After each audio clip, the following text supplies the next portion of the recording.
نحمده ونصلي على رسوله الكريم اما بعد فاعوذ بالله السميع العليم من الشيطان الرجيم بسم الله الرحمن الرحيم اللهم لك الحمد كما ينبغي لجلال وجهك وعظيم سلطانك اللهم صل على محمد وعلى آل محمد افضل صلواتك بعدد معلوماتك وبارك وسلم۔ ناظرین، آج میں آپ کی خدمت میں کتاب و سنت کی روشنی میں ایک ایسا وظیفہ بتانا چاہتا ہوں کہ جس کا حکم رب ذوالجلال نے خود فرمایا، اور وہ ایک ایسا وظیفہ ہے کہ جس کے کرنے سے انسان کی بڑی سی بڑی مشکل آسان ہو جاتی ہے۔ اب جس طرح حضرت ابراہیم خلیل اللہ کو جب نمرود نے آگ میں ڈالا تو اس سے پہلے انہیں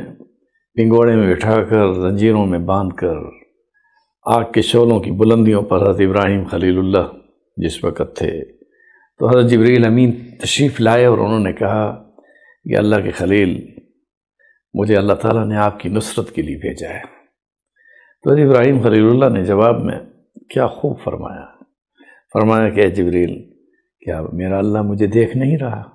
کہا دیکھ رہا ہے، تو کیا تیری کیا ضرورت ہے؟ اگر وہ میرے جلنے پر خوش ہے تو میں اس آگ میں کودنے پر بھی بے خطر کود پڑا آتش نمرود میں عشق۔ بس جو ہی اسی گفتگو کو اللہ تعالیٰ نے سنا تو رب ذوالجلال نے آگ کو مخاطب کیا، اور آگ بھی کون سی؟ جو نمرود نے جلائی، یعنی ایندھن نمرود کا ہے، یعنی ٹیکنالوجی نمرود کی ہے، اور پھر اس کے جلانے والا نمرود ہے۔ لیکن وہ آگ کتنی خوش نصیب ہے کہ رب ذوالجلال نے اس آگ کو مخاطب کیا، یا نار کونی بردم و سلاما علی ابراہیم۔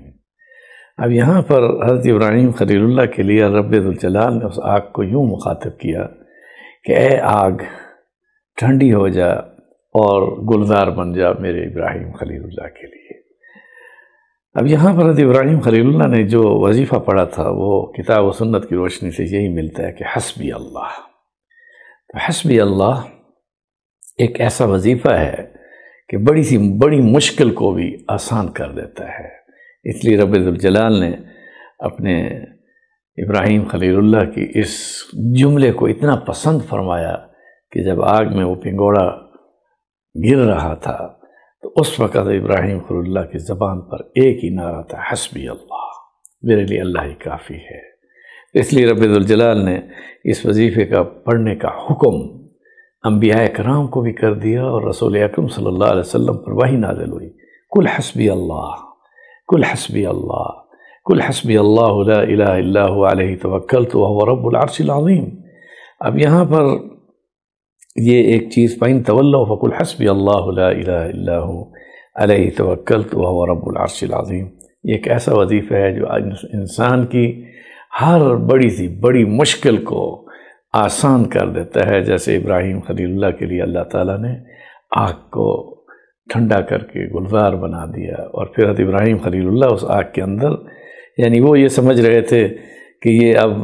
آگ جل رہی ہے، بظاہر وہ آگ جل رہی ہے، مگر اس آگ کے شعلوں کے اندر اللہ تعالیٰ نے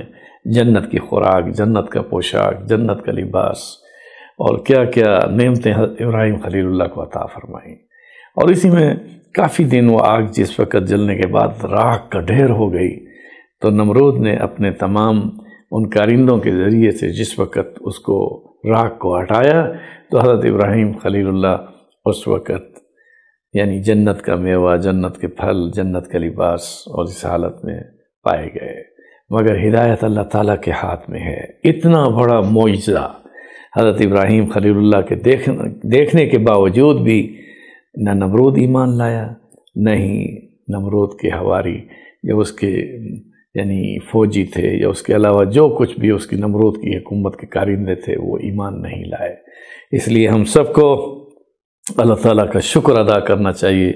کہ رب ذوالجلال نے ہم سب کو بغیر کسی محنت کے اس نے انعام ہمارے اوپر فرمایا، فضل فرمایا، جس پر اس کا شکر ادا کریں۔ الحمدللہ الذی ہدانا لہذا وما کننا لنہتدی لولا ان ہدانا اللہ۔ اس اللہ نے ہمیں ہدایت عطا فرمائی۔ یہ بات بھی ذہن نشین کر لیں کہ حسبی اللہ، اگر اس کو صرف حسبی اللہ کے ساتھ بھی پڑھیں تو یہ بھی ایک بہت بڑا وظیفہ ہے، لیکن اگر حسبی اللہ لا الہ الا ہو علیہ توکلت وہو رب العرش العظیم،